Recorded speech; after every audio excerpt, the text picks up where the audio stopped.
The Whispering Station. There is a train station that doesn't appear on any map.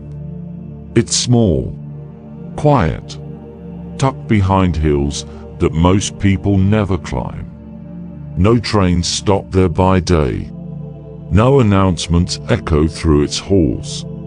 But at night, when the air is still and the moon is full, you might hear the faint sound of a whistle far in the distance. Locals call it the Whispering Station because no one talks about what happens there, but everyone has heard something. And once in a generation, someone sees the train. They say those who board it come back different, if they come back at all. Some return with new eyes, as if they've seen something too big to explain. Others forget everything, except the sound of distant tracks and the scent of candle wax in empty rooms. It waits for no one, but somehow it always finds the right person.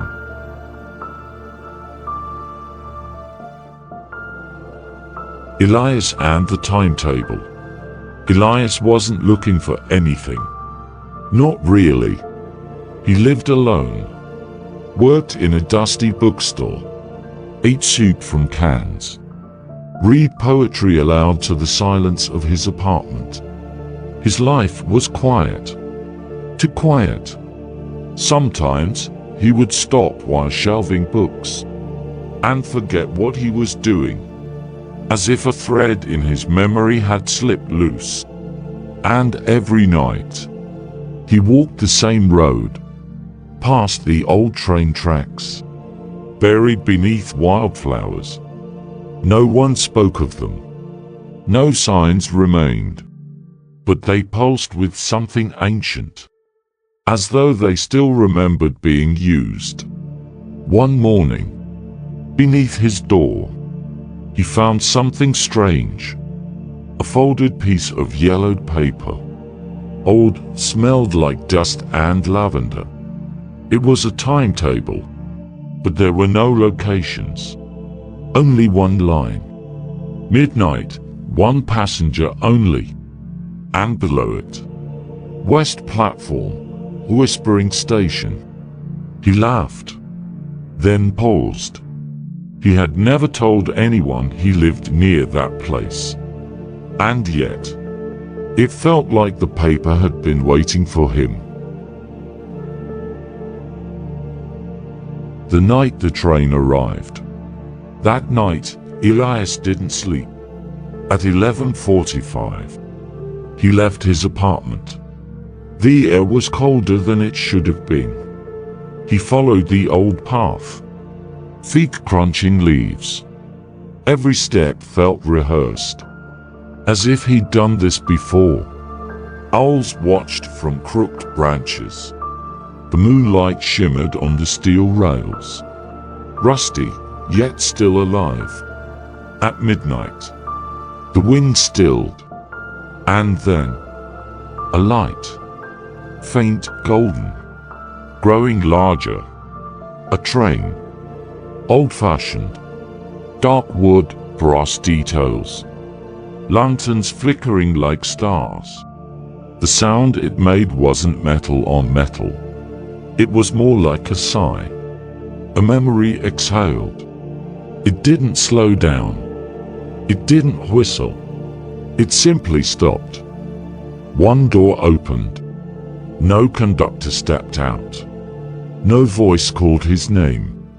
And yet, Elias stepped inside. Carriage of memories.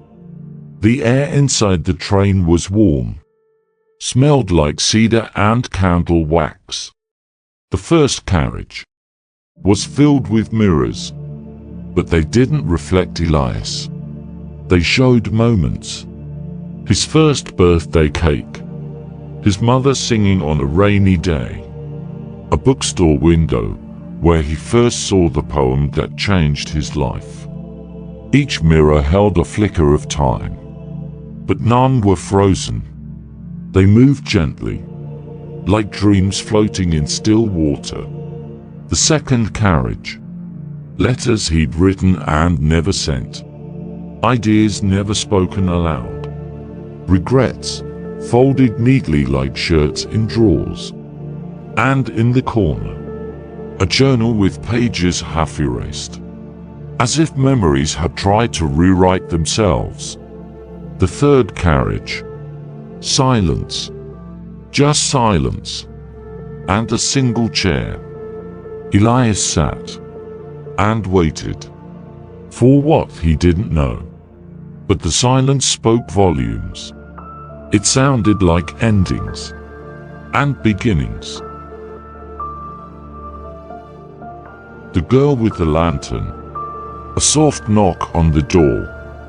He turned. A girl stood there, no older than 16. Hair like candle flame, eyes like smoke. She held a lantern.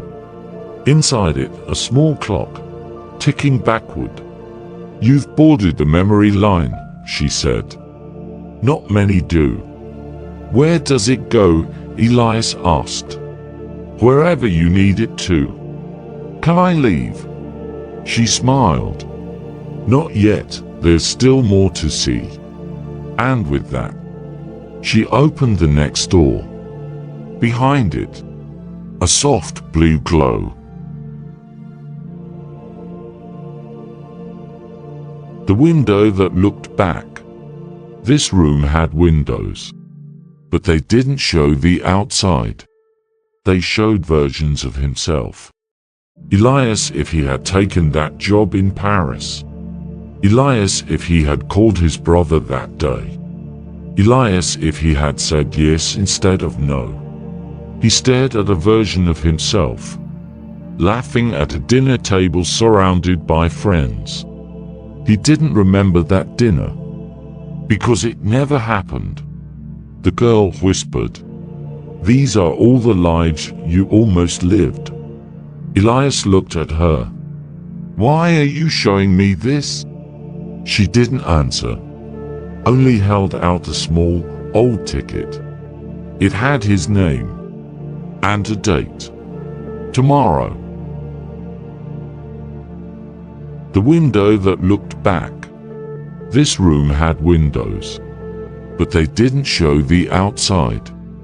They showed versions of himself. Elias if he had taken that job in Paris. Elias if he had called his brother that day. Elias if he had said yes instead of no. He stared at a version of himself, laughing at a dinner table surrounded by friends. He didn't remember that dinner, because it never happened. The girl whispered, "These are all the lives you almost lived." Elias looked at her. "Why are you showing me this?" She didn't answer, only held out a small, old ticket. It had his name and a date. Tomorrow. What the conductor said. The train slowed. Outside the window, a vast field under moonlight. Still, silent, dreamlike. The conductor leaned close. "You once made a wish, Elias. You were 6. You wished you could remember everything, even in your dreams." Elias blinked. He had. "Most people forget," the conductor said. "But you remembered the path. You heard the call." The girl with the lantern stepped beside him. "You're not here to escape," she said. "You're here to return." "To where?" "To yourself. So if you ever hear a train at night, one that sounds older than time itself, and you see a light where there shouldn't be one, you might be close to the whispering station. And if a ticket arrives with your name, you'll know it's your turn to remember, Just be sure, when the door opens, that you're ready to step inside.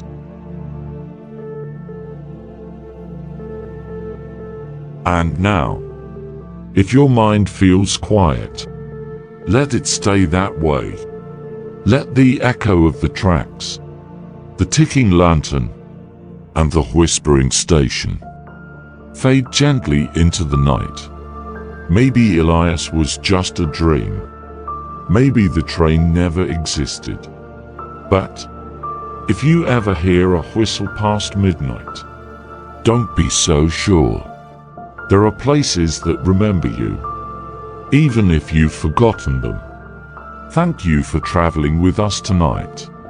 If this journey stirred something inside, come back again. There are more stations, more stories, more shadows waiting to speak. Subscribe to Midnight Pages. And next time you close your eyes, we'll be waiting. Good night. And don't forget, listen for the train.